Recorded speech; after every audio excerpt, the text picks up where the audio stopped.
तो भाई लोग आज हम बात करने वाला हूँ पोको C50 फ़ोन के बारे में। सेम ही रेडमी A1 प्लस फ़ोन है, बिल्कुल ही चुतियाई काम कैले बा, कुछ भी बदलाव नहीं कैले, ना ही बैक पैनल ना ही ओकर डिस्प्ले कुछ तो बदल देवे चाहिए, लेकिन ये कुछ नहीं के बदले सेम ही फ़ोन के रिलॉन्च कैले बा, जो रेडमी का कचरा बचल रहा वो एमे डाल के। तो चलो लोग भाई लोग आज के वीडियो में हमने के एक फीचर देखी जाए, एक रिव्यू करतानी तहा लोग के सामने और बताओ तानी फ़ोन कैसन बा, लेवे चाहिए चाहे ना लेवे चाहिए, सब कुछ बता दें आज की वीडियो में। लोग सब कंफ्यूजन दूर हो जाए ये वीडियो देखला के बाद से। चलो लो भाई लोग सबसे पहले हमने के डिस्प्ले देखी जाए, इनमें बहुत ही घटिया डिस्प्ले लगल बा, 6.52 इंच के एगो HD प्लस डिस्प्ले लगल बा, जना में 419 ब्राइटनेस बा। डिस्प्ले क्वालिटी काफ़ी ही ज़्यादा ताल्लुक के घटिया नजर आई, और वैसे भी पोको के फोन में मल्टी टच होला, घोस्ट टच होला, मतलब कि ऑटोमेटिक टच काम करे लगेला, फिर लॉक अनलॉक कर तब जाके सही होला। तो ये में प्रॉब्लम बाटे, लेकिन ये सेम ही रेडमी A1 प्लस वाला ये है, तो समझ सकते हो सब कुछ सेम बा, और यू सब में डिजाइन बा तो थोड़ा उतना अच्छा ना लागल। अब थोड़ा नज़र दौड़ा ली जाए एक और हमनी के कैमरा के तरफ। इनमें ताल्लुक 8 MP के बैक में कैमरा देखे के मिली, और फ्रंट में 5 MP के कैमरा देखे के मिली। कैमरा क्वालिटी काफ़ी ही घटिया बा, लो लाइट कंडीशन में और भी ज़्यादा घटिया आई। तो तू लोग कैमरा से ज़्यादा उम्मीद मत रखे लोग, इस फोन के कैमरा से कोनो खास कैमरा एक अच्छा नहीं के। सेम रेडमी A1 प्लस जैसन कैमरा बा, सेम वैसन एमोनियो कैमरा दिहल बा, सेम सब कुछ बा, डिजाइन भी सेम बा।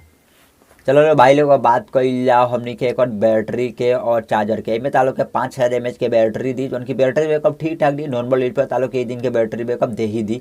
और इनमें तू लोग करीबे का करबा लोग, गेमिंग वगैरह तो कहिए ना पैबा लोग, नॉर्मल ही यूज करबा लोग, यूट्यूब वगैरह तनी देर देखबा लोग, तो दिन भर के बैटरी बैकअप दे सकेला। 10 वाट के चार्जर बा, जब बहुत ही स्लो चार्ज हुई फोन 18 वाट के दी तो बड़ी मजा आई।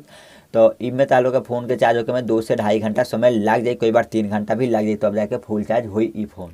अब भाई लोग बात कर जाए एक प्रोसेसर के। प्रोसेसर ही मेन होला एगो फोन के चलावे में, तालो के जहाँ तक पता हुई कि सबसे ज़्यादा प्रोसेसर के महत्व होला। तो इनमें लागल MediaTek A22 वाला प्रोसेसर, जो उनकी काफ़ी ही ज़्यादा घटिया प्रोसेसर बा, काफ़ी ज़्यादा पुराना प्रोसेसर बा, बिल्कुल भी कस्टमाइज नहीं खे। तो काफ़ी ज़्यादा बात कर जबकि रेडमी A1 प्लस में यह लागल बा कुछ तो कस्टमाइज करे थे। प्रोसेसर ज़्यादा अच्छा दे दी तो मजा आ जाए, लेकिन प्रोसेसर अच्छा बिल्कुल ही नहीं खे दिले, वह सेमी प्रोसेसर दिले बा घटिया वाला। देख लो भाई लोग ई तालो के आउट ऑफ बॉक्स एंड्रॉइड 12 पे देखे के मिल जाई, और एगो एडिशन बा तो ठीक ठाक ही मानल जाई। साथ ही में देखो लोग भाई लोग एमे तार लोग के बैक में फिंगरप्रिंट है के मिली, जो कि रेडमी A1 प्लस जैसन ही बा, सब कुछ सेम बा। साथ ही में एमे तालो के माइक्रो USB दिला बा, मतलब टाइप C ही दे दी, इहे बदल दी, लेकिन इहो नहीं के बदल ले, इहो सेमे बात लोग ई बात के समझ लो। 4G फोन है तो लोग 5G के उम्मीद भी नहीं खलो कट सकत, ई दाम पे 4G ही तार लोग के देखे के मिली। चलो लो भाई लोग सबसे पहले हमने के प्राइस के एक बार डिस्कस कर ली जाए। एमे तालो के 232 वाला वेरिएंट एगो देखे के मिली, जौन की मिली 6500 के। 332 वाला वेरिएंट देखे के मिली, जौन की मिली 7300 के। अगर 232 वाला रेडमी A1 प्लस लेता लोग तो उ तालो के पड़ी 7500 के, साथ ही में 332 वाला लेता लोग तो उ तारा लोग के पड़ी 8500 के। तो अब तो हरा लोग के मन में कंफ्यूजन हुई कि कौन फोन ली आ कौन फोन ना ली।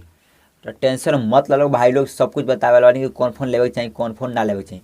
देखो लो भाई लोग सबसे जरूरी बात लोग समझ लो, रेडमी के जौन भी कचरा होला, जौन भी ओकर वेस्ट मटेरियल होला, वही के रिपेयर करके और फिर से पोको के बना दिलसन, फोन रिलॉन्च कर दिलसन। जना बहुत सारा बॉक्स होला, सबसे पहले तो ओकर मदरबोर्ड डेड होला। पोको के फोन बहुत सारा फोन के हम देखला नहीं मदरबोर्ड डेड होला। साथ ही में ऑटोमेटिक टच काम करला, घोस्ट टच काम करला, लेकिन बैटरी ठीक ठाक रहेला, जौन से रेडमी के चलला वैसे पोको के भी चलेला। और ई दूगो प्रॉब्लम सबसे ज़्यादा पोको में आवेला, तो उ समझ लो कि मदरबोर्ड भी रिपेयर करके लगा दिलसन रेडमी वाला, और सेम उहे फोन है। तो तू लोग समझ लो भाई लोग कि अब तू लोग झेल सकता लोग, कई बार फोन अच्छा भी चल जाला, कोई फोन अच्छा ना चला, तो तारा लोग के ऊपर बा, लॉक शांत तो अच्छा चल जाई, ना लॉक शांति तो अच्छा ना चली। प्राइस के 1000 के डिफरेंट बा, तो देख लो भाई लोग ई प्राइस पर तो वैसन के फोन देखे के मिली। तो लेख सकता लोग यार, तार लोग के ऊपर बा, तार लोग के काम विचार बता कमेंट करके बताइए लोग। हम तो मत ले लोग यार, पैसा बर्बाद हुई, वैसे रेडमी A1 प्लस ले लिया लोग, कोनो दिक्कत वाला बात नहीं है। तो भाई लोग कमेंट करके बताओ लोग तार लोग के वीडियो कैसन लागल हो, ई वीडियो के खातिर लोग अपना दोस्त में शेयर कर लो कि ना, ई जल्दी से कमेंट कर लो, जल्दी से वीडियो को शेयर कर दो और शेयर नहीं खलो के लिए। तो चलो लो भाई लोग ई वीडियो के ज़्यादा लंबा ना खींचते हुए यही जाए वीडियो करता नहीं समाप्त, मिले तार लोग से एगो अगला वीडियो में, तब तक खातिर बाय बाय, जय हिंद, जय भारत, जय बिहार।